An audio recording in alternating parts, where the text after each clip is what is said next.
တန်ဃာတော်ရှင်သူမြတ်တို့ဗျာယနေ့နေဆုံးကုသိုလ်ရှင်များဖြစ်ကြသောမနာဘရာကြီးကိုရီးယားဆရာတော်ရဲ့ရွှေတု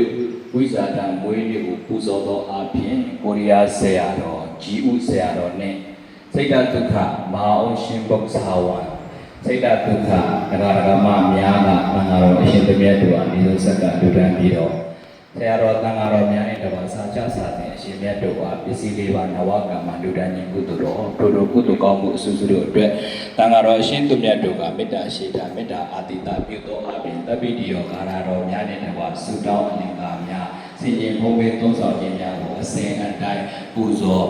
မေတ္တာပို့စင်ကြင်ဘုံဘေးသုံးဆောင်ကြပါစို့အရှင်မြတ်တို့ဘုရားအဘိဓိယ